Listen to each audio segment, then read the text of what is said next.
Oke, semangat pagi semuanya. Pagi, Pak. Ya, pagi, Pak. Pagi, Pak. Oke. Ini yang masuk cuma 5 ya. Ketua kelasnya mana nih? Si Iwang. Ada yang tahu? Bentar, ada gangguan juga tempat saya mungkin ya. Oke, yang jelas kalian yang sudah hadir di sini semuanya sehat semua ya. Sudah siap untuk memulai aktivitas kita? Nah, sebelumnya saya ucapkan dulu selamat buat kelompoknya Vian dan Becky yang sudah membuat channel YouTube Ulas Film ya.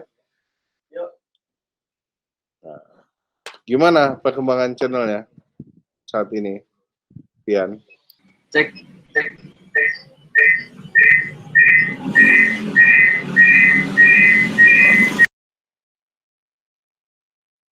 Tuh, kenapa kok feedback kayaknya, feedback? Kamu deketan sama kawannya ya? Ada siapa sama siapa kamu? Becky atau masih?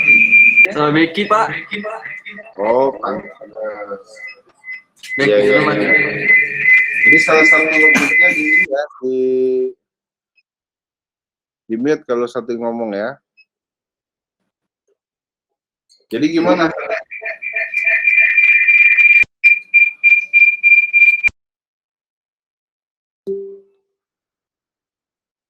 Maunya kalian agak berjauhan dikit ya, tapi nggak gimana? Sinyalnya pakai kuotanya punya siapa ini? Punya Pian atau punya Becky? Oke ya, oke nggak apa-apa. Mungkin ini adalah kendala, salah satu kendala kalau memang pakai WiFi samaan ya. Karena keterbatasan kuota, tidak masalah, jadi dimatikan dulu mic-nya. Sebelumnya, karena saya sudah lihat channel YouTube yang dibuat oleh Pian dan Becky sebagai salah satu tugas, ternyata animonya saya lihat view-nya lumayan banyak ya, di atas 1000 semua. Ini sudah 3 bulan kan ya? Kalian buat ya? Saya cek sudah ada 8 video. Tapi kayaknya ada 2 video yang sama ini. Kenapa ini?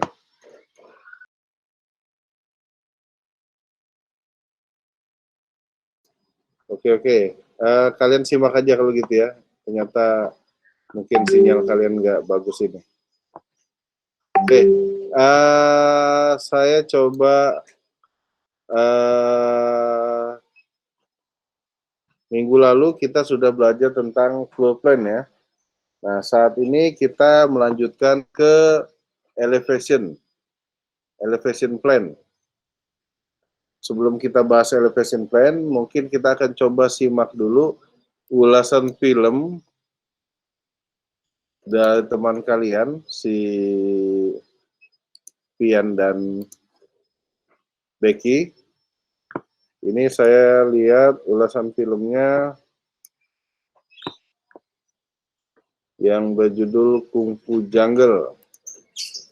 Saya akan coba tampilkan.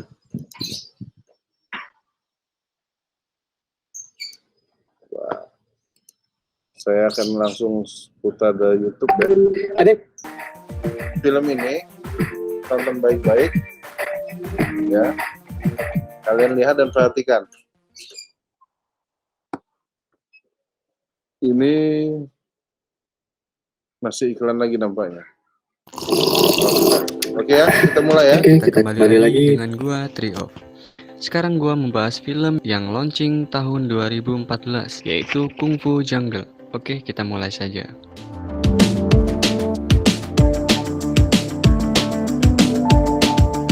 Di film awal kita lihat ada kemacetan dan terlihat polisi wanita yang sedang menghampiri TKP, tempat kejadian perkara tentang kecelakaan akibat pembunuhan. Ia pun menghampiri mobil yang sudah hancur. Terdapat banyak sekali bekas peluru dan pistol yang ditemukan. Terdapat juga mayat yang mati akibat pembunuhan. Mereka coba memeriksa akan kematiannya. Oh ya, polisi wanita itu kita sebut saja Santi. Kita ke penjara coba ya. Mau masukin kalian. Bercanda. Ada pemeran utama, sebut saja Langcuk. Ia sedang ngobrol dengan temannya. Lalu ada gerombolan geng yang mendatangi mereka dan coba mengusirnya. Karena ingin menempati ya mereka tempati. Mereka pun geser. Tak lama ada berita pembunuhan yang tadi muncul, membuat Langcuk penasaran. Lalu terlihat berita itu ada si polwan wanita, si Santi, Sandaranti, aku nggak tahu. Lalu bergegas menghampiri penjaga untuk menelepon orang kenalannya, namun tak diizinkan. Dan mencoba menemui penjaga lainnya, tapi tak diizinkan juga yang membuatnya kesal. Lalu ia menghampiri geng tadi dan langsung menghajar mereka. Pasukan geng meroyok Langcuk, namun Langcuk sakti dengan mudah menghajar mereka semua. Kalian siapkan cemilan kalian biar lebih asik. Lanjut. Ketua geng tadi mengambil besi lalu ia menghampiri Langcuk dan memukulnya yang membuat Langcuk agak keliangan. Langcuk membalas dengan memukul mukanya namun tak jadi karena mungkin kasihan sih udah tua juga. Lalu memindahkan pukulannya ke perutnya hingga terpental. Tak lama para penjaga lapas muncul meredam perkelahian mereka. Langcuk melakukan itu biar bisa ketemu Santi. Kemudian mereka bertemu dan saling ngobrol, membicarakan kematian mayat yang diperiksa Santi tadi. Langcuk menjelaskan bahwa yang membunuh mayat itu adalah seorang kungfu, seperti Langcuk. Namun Santi tak percaya lalu pergi. Langcuk memberitahukan bahwa akan ada mayat selanjutnya. Berpindah ke seorang pria, sebut saja Chongli, yang sedang membuat arsitektur tengkorak besar. Lalu terdengar suara, tiba-tiba muncul sosok misterius, panggil saja Jancuk. Ia langsung merusak tengkorak buatan Chongli yang membuat Chongli kesal. Perkelahian pun terjadi. Chongli kelihatan hebat, tapi dia malah merusak alat-alatnya sendiri coba. Jancuk menunjukkan kemampuannya yang membuat Chongli kewalahan dan benar saja Chongli pun kalah lalu dipatahkan kakinya dan dibunuh oleh Jancuk. Lalu Jancuk meninggalkan jejak dari pembunuhannya. Keesokannya Santi mendapatkan info tentang kematian Chongli. Yang benar kata dari Langcuk bahwa akan ada kematian yang sudah diincar. Lalu Santi menghampiri Langcuk dan Langcuk menjelaskan bahwa yang membunuh mereka adalah ahli kungfu, sama sepertinya. Malam harinya Jancuk asik menikmati angin pantai yang seperti tak ada dosa setelah membunuh manusia. Keesokannya Santi membebaskan Langcuk karena sebagai mata-mata dan intel untuk mencari Jancuk. Lalu Santi menanyakan ke Langcuk siapa selanjutnya yang jadi incarannya dan Langcuk memberitahukan lokasi selanjutnya yaitu Mongkok. Setelah sampai di Mongkok sudah ada mayat Sang Hyang dan lagi-lagi ada petunjuk yang ditinggalkan. Langcuk dan Santi memeriksa mayat itu. Sebelum kematiannya Sang Hyang terlihat berkelahi dengan Jancuk. Di situ perkelahian terlihat sangat seimbang. Jancuk ternyata sakti juga. Dia memiliki kuncian tangan yang mampu meretakkan tulang. Sang Hyang pun mati dan dilemparnya keluar. Kembali ke Langcuk yang melihat Sang Hyang yang sudah kaku.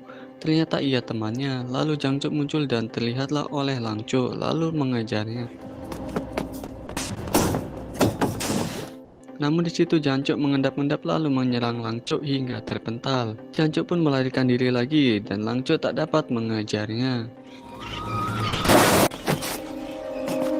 Di situ Langcuk juga melarikan diri dan menemui wanita cantik sebut saja Sumiati yang sedang belanja di pasar.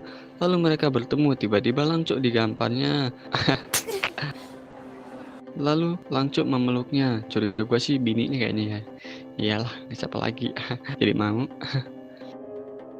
Setelah sampai di rumah, Langcuk bersujud di depan foto yang gak tahu guru atau ayahnya dan meminta maaf atas kesalahan yang pernah dibuatnya. Lalu Sumiati memberikan gelang. Tak lama Langcuk menemukan benda yang berasal dari Jancuk yang biasanya ditinggalkan di mayat-mayat habis dibunuhnya. dan menanyakan kepada Sumiati mendapatkannya dari mana. Dan Sumiati pun memberitahukan kepada Langcuk ada seseorang yang pincang yang telah memberikannya dahulu. Besok paginya, Langcuk dan Sumiati menemui biksu, lalu menanyakan arti dari benda itu. Lalu biksu itu menjelaskan bahwa ada maksud dari barang yang dititipkannya. Dan ada salah satu patwa yang menjelaskan bahwa benar ada seorang yang pernah mengalahkannya, lalu meninggalkan benda itu. Ya pincang, ya siapa lagi kalau bukan Jancu, ya enggak? Ya sih, masa enggak? Lalu Patwa memberikan petunjuk arah lokasinya, yaitu Sangsui. Langcuk langsung menghubungi Santi setelah kabur sesaat. Lalu mereka sampai di tempat tinggal Jancuk dan istrinya, namun mereka tak ada di tempat seperti sudah mengetahui. Good grammar and spelling are important, but if you want to write essays that inspire, messages that forge brighter connections, and emails that get the job done, you need to think about more than just grammar and spelling. This sentence Ya. Ya. Tadi karena iklan, kita stop dulu, kita pause dulu sejenak.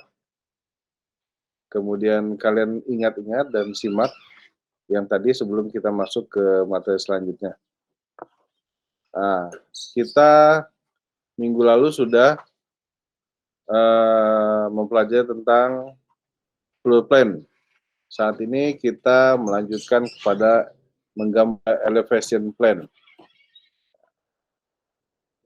Elevation plan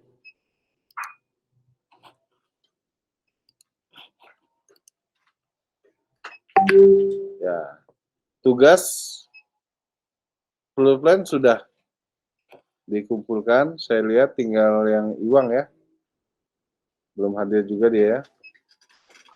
Kemudian, nah, tujuan pembelajaran kita kali ini adalah untuk mendapatkan pemahaman dasar tentang perencanaan gambar elevation plan. Kemudian, kita juga akan mempelajari arti penting perencanaan elevation plan dalam film. Dan kita juga dapat memahami dan mengajarkan secara kelompok. Nah, ini yang poin kedua, bagaimana pentingnya perencanaan elevation plan dalam film. Nah, nanti kalian sudah simak, kita akan lanjutkan simaknya setelah kita bahas ini. Ya, mungkin tadi kalian bertanya apa sih elevation plan dan apa sih yang akan kita simak. Ini saya akan jelaskan. Elevation plan itu adalah pandangan yang digambar pada dua dimensi yang menunjukkan properti yang menempel di dinding dan memperlihatkan ketinggian set atau tampak depan. Jadi, misalkan di dinding ada jendela, ada pintu, ada foto, ada lukisan, dan lain sebagainya. Nah, apa sih fungsinya? Jadi fungsi elevation plan ini adalah untuk mendapatkan gambaran properti apa saja yang ada di dinding. Jadi elevation plan ini dibuat sesuai dengan jumlah sisi pada studio yang digunakan. Jadi kalau kita menggunakan seperti satu ruangan 4 sisi, jadi ada keliling ya. Jadi sisi mana aja yang mau digunakan? Apakah hanya 2 sisi, 3 sisi, atau keempat-empatnya? Nah, cakupan elevation plan, jadi biasanya mencakup hal-hal seperti identifikasi sisi spesifik dinding pada suatu ruang yang diwakili oleh ketinggian. Kemudian ada juga garis pemelengkatan. Yang ketiga adalah tingkat lantai dan langit-langit yang sudah jadi. Keempat, lokasi sudut dinding. Jadi sudut dinding di luar. Kemudian jendela dan pintu, kemudian juga ada fitur atap, ada beranda, geladak, dan teras. Nah, kemudian juga ada dimensi vertikal dan fitur yang penting. Kemudian juga ada simbol material. Nah, ini adalah 9 cakupan elevation plan. Sampai sini masih menyimak ya? Udah mulai paham? Oke. Kita lanjut. Nah, kalau tadi masih gambarnya masih abu-abu, masih diawang-awang, sekarang kita lihat seperti apa sih bentuk elevation plan itu. Jadi, penerapannya dalam film dan televisi, elevation plan itu seperti ini. Bisa kalian lihat di sini ada foto ya. Ada foto-foto atau lukisan. Nah, ini foto pintu, jendela, lubang angin. Kemudian ini sisi dinding ya. Di sisi dinding. Kemudian di sini ada lukisan. Nah, ini kalau ada sisi yang sebelahnya lagi, kita bisa gambarkan juga. Nah, seperti apa bentuknya? Ini contoh-contohnya. Ya. Jadi apa saja yang ada di sini.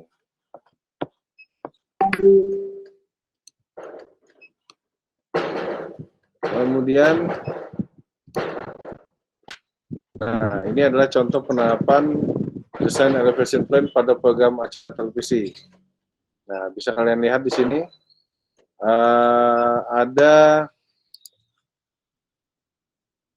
ada apa namanya tulisan-tulisan ya, seperti hiasan. Ini mungkin judul acara TV-nya. Ini ada beberapa foto, lukisan. Nah, kalau yang di studio yang lebih besar lagi, ini juga tidak terlalu banyak, tapi ini adalah bagian dari elevation plan ya. Ini bagian dari atap ya. Kemudian ini tiang-tiang ini juga jendela-jendela, kaca-kaca ini, termasuk yang di atas. Ini bagian dari elevation plan. Jadi semua yang membentuk level ketinggian itu masuk ke dalam elevation plan, sehingga betul-betul mesti didesain yang sesuai dengan kebutuhan kita. Kalau yang ini, misalkan dia hanya satu sisi, karena hanya dialog berdua, cukup sedikit aja, satu sisi aja yang dibuat. Nah, ini satu sisi juga sebetulnya, tapi satu sisi yang lebih luas yang bisa menggambarkan beberapa sudut. Sementara kalau ini hanya satu sisi dan satu sudut ya. Nah, kalau dalam film kita akan membuat dengan lebih banyak lagi sisi karena ada beberapa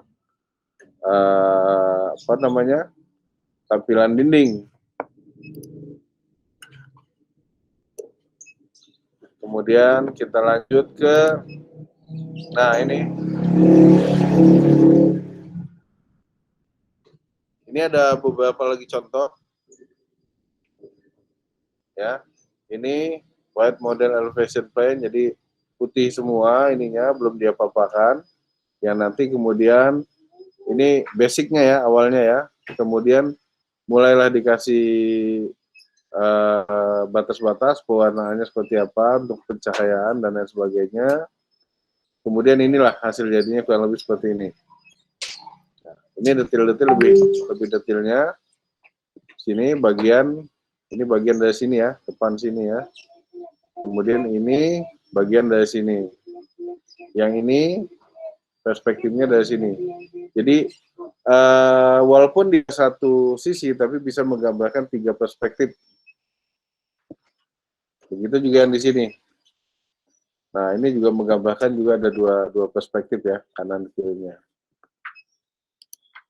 Oke, sampai sini ada yang bisa mengingat atau menjelaskan film tadi apa saja yang dikategorikan ke dalam elevation plan? Ada yang bisa menjelaskan?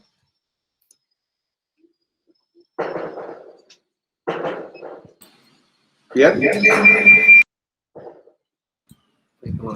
sini mantul Becky, Pak.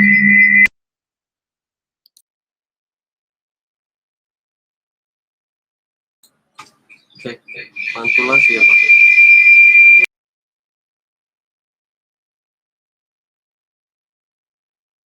Nanti Pak, dia jaringan Pak, lagi pindah di handphone biar nggak tabrakan kayak gini. Oh, oke, Siti, kamu bisa mengingat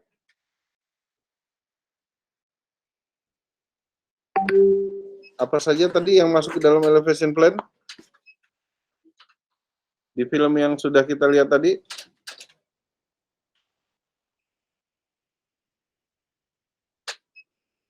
Bagaimana, Siti?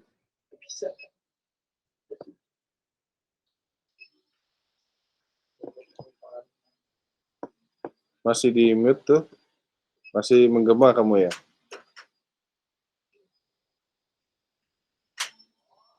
Terlalu dekat apa ada yang menghidupkan yang lain selain Becky? Ini kan Becky sudah live ini. Mestinya tidak lagi itu. Dikecilkan saja volumenya, coba.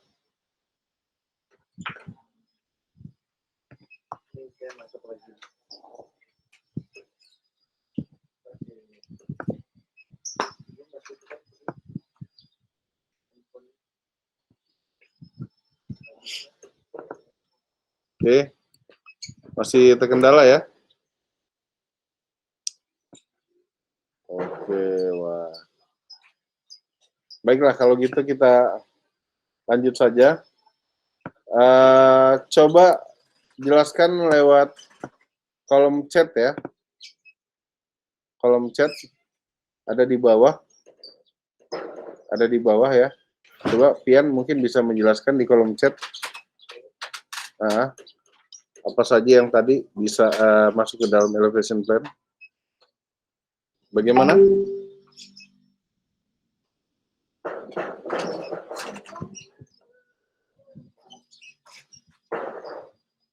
Oke, lokasi atau bentuk tempat.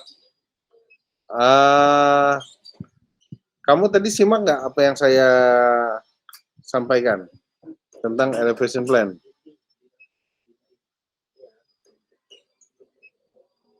Coba, ada lagi yang bisa menjelaskan? Coba silakan di kolom chat deh menjelaskannya. Oke, Siti Badriah. Foto saat jagoannya lagi sembahyang. Ya. Oke, kita lihat ya. Yang dilihat oleh Siti Badriah tadi, itu di menit ke berapa ya tadi ya? Coba kita lihat satu-satu ya. Kita coba ya.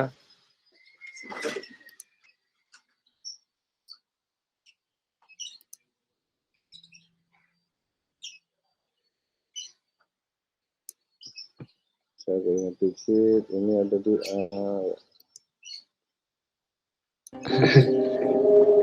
Setelah sampai di rumah, langsung bersujud di depan foto ya.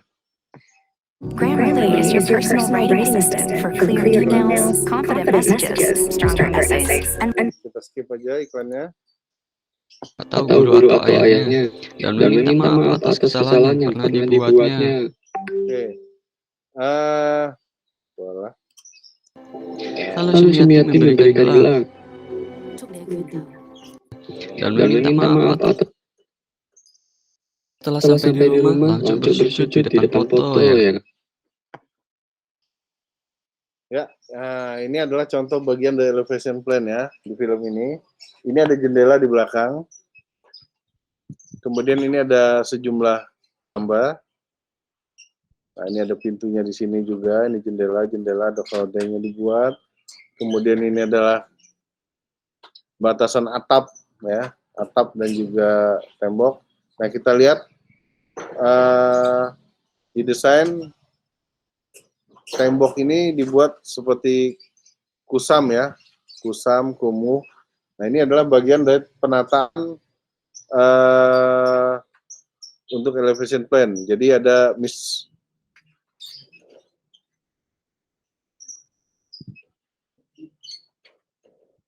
Oke ya, gimana? Bisa dipahami nggak? Mungkin tadi kalau Siti Badriah sudah bisa melihat itu. Yang lain bagaimana? Kita pakai di kolom chat aja ya kalau agak kesulitan ya. Silakan di kolom chat. Harus Kurniawan, apa sudah bisa Memahami?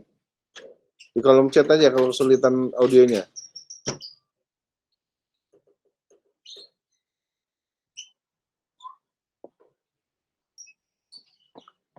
Halo?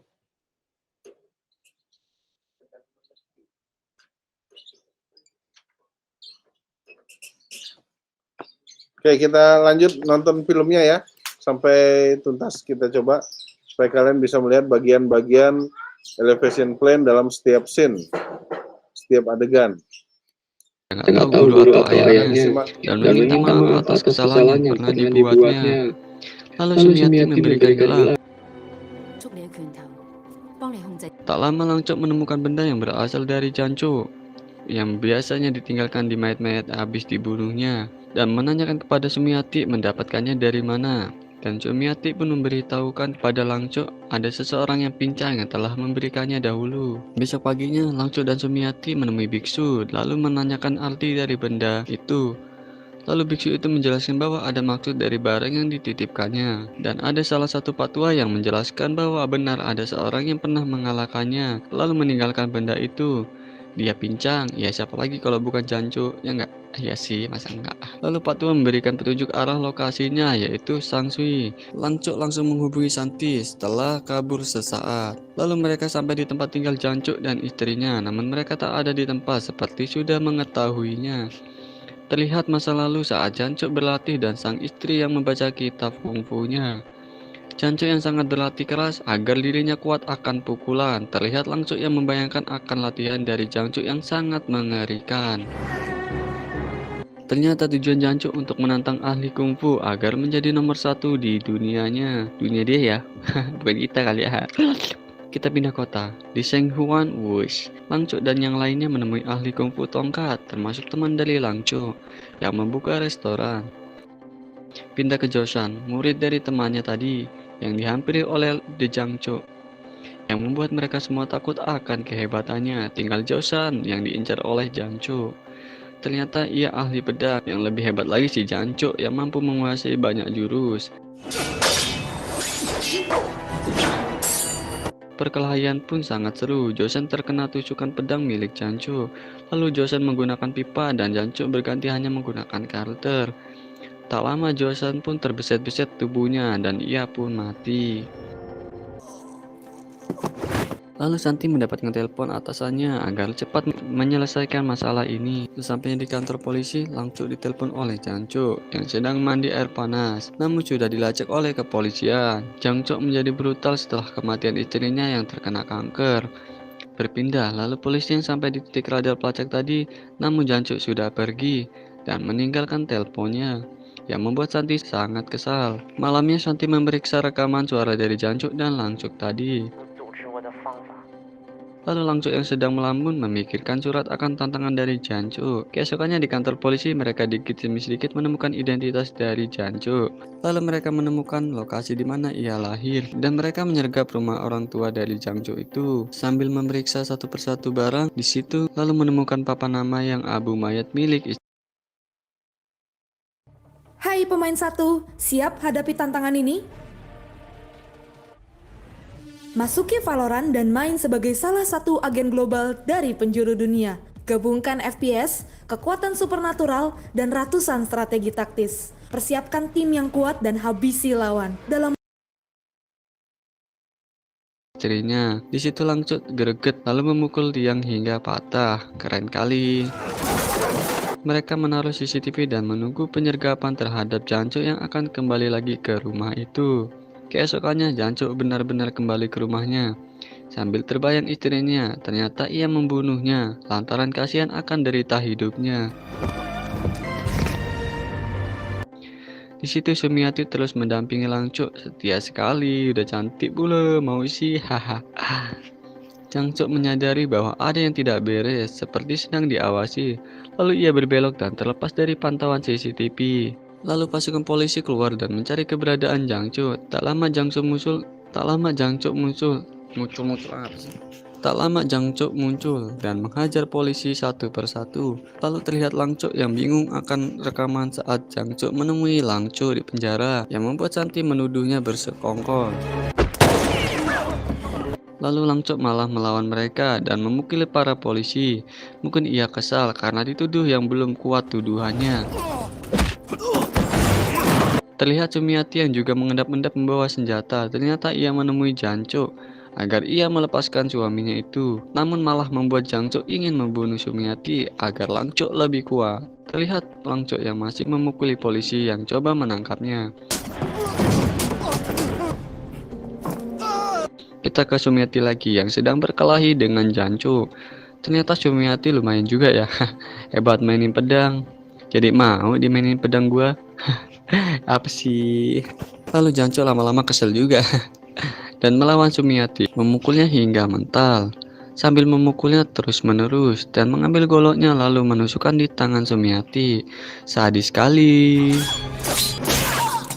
Tak lama Langcuk sampai dan melihat istrinya terluka. Balik ke Jancuk yang dihadang ditembaki polisi. Lalu ia membunuh mereka semua. Kembali ke Langcuk yang sedang menolong istrinya. Melihat Jancuk lewat lalu menyerangnya. Perkelahian mereka pun terjadi yang membuat abu mayat istri Jancuk pecah. Makin kesal lagi tua. Hingga membuat mereka terjebur di jamban. Lalu Jancuk muncul dari jamban dan mengambil kapal nelayan. Lalu ia pergi namun dikejar Santi dan rekannya. Dan Jancuk melemparkan benda andalannya yang membuat nelayan itu mati. Santi memanggil bantuannya lalu terus mengejar dan menembaki. Lucunya ya nggak kena-kena, coba sekian banyak polisi nembak. Jancuk pun kesal membalikan arah kapalnya lalu menabrak kapal Santi yang membuatnya masuk ke jamban. Lalu Sumiati yang terluka dibawa oleh ambulan. Tak lama Langcuk kontak Santi membicarakan bahwa ia tidak bersekongkol dengan Jancuk, melainkan dengan caranya agar dapat melindungi Sumiati, sang istri tercinta, dengan meladeni tantangan dari Jancuk. Lalu terlihat Santi yang digantikan oleh rekannya yang membuat Santi kesal dan lemas. Belum dia apa-apain. Malam harinya terlihat Langcuk yang membayangkan obrolannya dengan istrinya tentang Jancuk yang pernah diselamatkannya dahulu, yang membuatnya di penjara. Ternyata terobsesi kungfu dan malah menjadi pembunuh. Lalu ia pergi mencari Jancuk. Terdapat Santi yang mencari jejak-jejak kematian mayat-mayat. Dan tujuan dari Jancuk melakukan semuanya dengan membunuh para ahli kungfu. Lalu di jalan Jancuk bertemu dengan Langcuk menghampirinya menggunakan mobil. Di situ mereka sepakat akan perkelahiannya hingga mati. Mereka pun berkelahi. Hebatnya di tengah jalan, Cuk. Berasa milik berdua dah. Di situ Langcuk yang nampak seperti belum melakukan. Ayaka shoulders her family's duty to cherish the aspirations of ordinary people. But she also has dreams. Dan kali saya tonton full. Lawan full atau karena sudah terlalu lama di penjara, entah deh. Kita tonton aja ya. Mending sambil ngemil, ngopi biar lebih sip. Oke. Pukulan demi pukulan saling membalas. Terlihat wajah dan jaket Langcuk yang sobek karena jurus jari tajam dari Jancuk. Lalu Langcuk membalas dengan pukulan mautnya yang membuat Jancuk agak senep. Ditambah tendangan dengkulnya yang makin bikin pusing. Dan ditambah lagi dengan tendangan yang hampir membuat Jancuk terlindas mobil, tapi masih diselamatkan oleh Langcuk karena merasa belum puas. Bambu-bambu nampak berhamburan, lalu Jancuk melarikan diri dikejar Langcuk sambil membawa bambu-bambu itu. Langcuk berhasil mengejar Jancuk, ya karena pincang susah lari sih, wajar ya enggak? Mereka pun berantem lagi, tapi pakai bambu sekarang. Langcuk yang mungkin udah lama gak berlatih, ya sempat kalah adu bambu. Namun mereka sportif, gak main belakang kayak cepu. Ayo, di sini siapa yang cepu?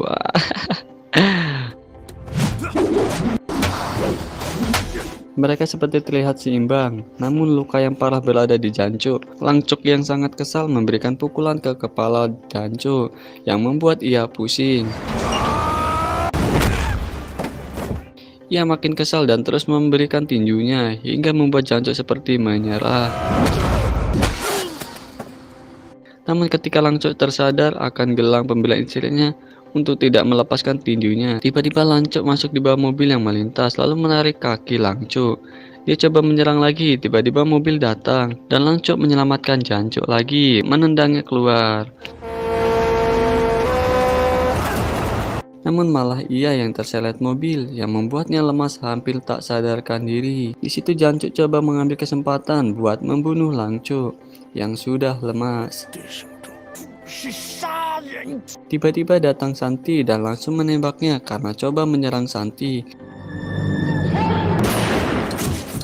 Akhirnya Jancuk pun modar. Di sini kita lihat memang yang sakti tiada tanding si Langcuk ya, namanya aja pemeran utama. 3 bulan kemudian, Langcuk dipenjara lagi. Aduh, sedih amat sih. Ia dipanggil penjaga karena ada yang ingin bertemu. Lalu geng yang sempat songong tadi memberikannya hormat. Peranmu itu opo toh? Ternyata bertemu dengan Santi dan partnernya tadi. Ia akan dibebaskan dan dijadikan lagi sebagai kepala polisi. Setelah beberapa tahun, ia memiliki anak lalu berfoto di perguruannya bersama istri tercinta dan murid-muridnya. Film pun selesai. Semoga kalian terhibur ya guys. Terima kasih sudah menonton. Jangan lupa like, komen, dan subscribe ya. Oke. Tadi sudah kita saksikan film Kung Fu Jungle yang diulas oleh Pia dan Becky. Nah, tadi ada banyak hal yang bisa kalian simak untuk elevation plan ya. Tapi saya sedikit mengkritik sedikit ini. Sebagai pelajar, tadi saya banyak melihat ada kalimat-kalimat yang 18 plus tuh, ya. Jadi upayakan kalau kalian buat konten itu sedikit lebih mendidik. Ya. Kemudian ada foto-foto, entah foto siapa yang kalian kasih seksi-seksi itu kan. Nah, itu cabe-cabean. Melihatnya juga agak nggak enak ya. Nah, jadi coba Pian lebih mengekspresikannya ke hal yang lebih positif ya. Nah, kita kembali ke elevation plan. Setelah disimak tadi sehingga sampai selesai, coba silakan melalui chat ya, apa yang sudah kalian lihat, yang sudah kalian pahami.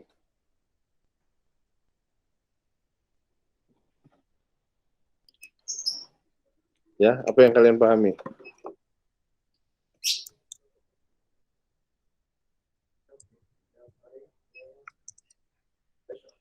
Bagaimana, Haris Kurniawan?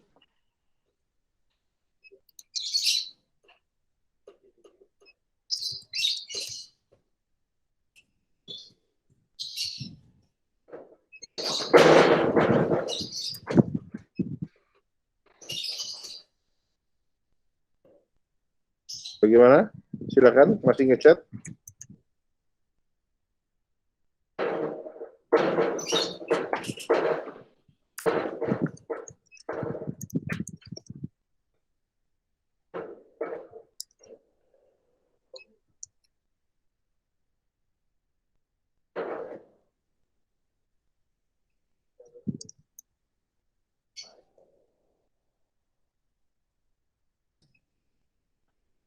Kalau ada yang mau bertanya, silakan.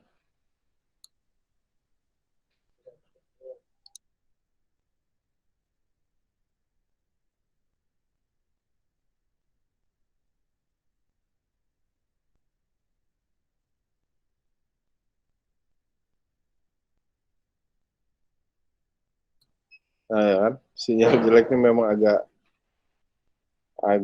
mengganggu ya, bukan agak, sangat mengganggu ya. Oke, ini Becky, Alexander, Pak izin bertanya, silakan.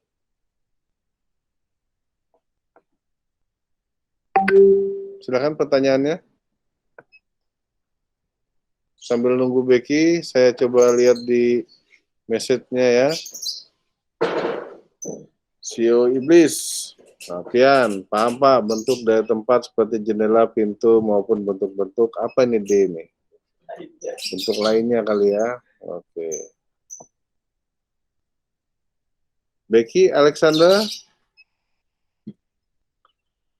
itu yang dipajang di dinding khusus atau bebas, Pak? Nah, ini pertanyaan yang sangat menarik nih. Yang dipajang di dinding khusus atau bebas. Jadi, dalam film yang kita pajang di dinding, baik lukisan, foto, dan lain sebagainya, itu betul-betul dibuat sesuai dengan film tersebut. Akan aneh misalkan kalau bebas, misalkan di tempat tinggalnya si siapa tadi, penjahatnya tadi, ahli kungfu tadi, ada foto misalkan.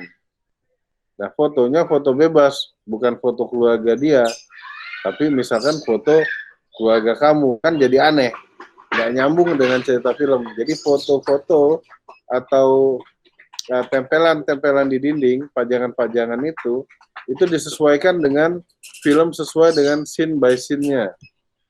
Makanya setelah di breakdown artistik tadi, semuanya mulai disesuaikan. Secara floor plan-nya, elevation plan, studio plan, semua disesuaikan dengan breakdown tata artistiknya. Dan disesuaikan dengan scene-scene-nya, serta kebutuhannya. Gitu. Bagaimana? Paham, Becky? Yang lain?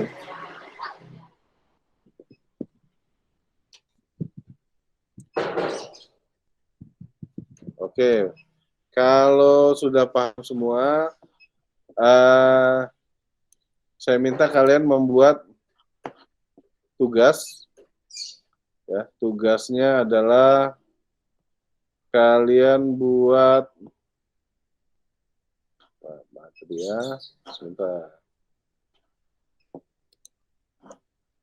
Kalian membuat gambar perencanaan elevation plan sesuai dengan naskah yang kalian buat ya. Jadi naskah film yang kalian buat apa? Setelah kemarin dibuat, kalian sudah membuat floor plan-nya.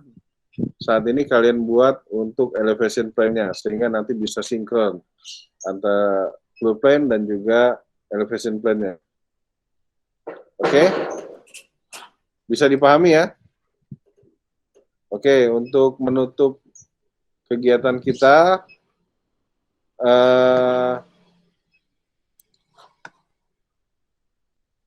ini nanti lanjut ke pelajaran yang lain ya. Pelajaran apa ini? Matematika ya? Oke, kalau gitu karena waktu kita sudah habis dan kalian akan belajar ke materi selanjutnya, ke pembimbing yang lain. Jadi saya akhiri dulu. Silahkan kalian kerjakan tugas. Jangan lupa minggu depan kita bahas lagi tentang tugas kalian. Dan yang belum masuk, tolong disampaikan info ini. Sampaikan materinya dan diskusikan bersama teman-temannya. Demikian. Silakan kalian beristirahat sejenak sebelum melanjutkan ke pelajaran yang lain. Saya tutup ya pertemuan kita kali ini dengan alhamdulillah. Alhamdulillah bil alamin. Silakan kalian semua siap-siap dan sampai jumpa di pertemuan selanjutnya.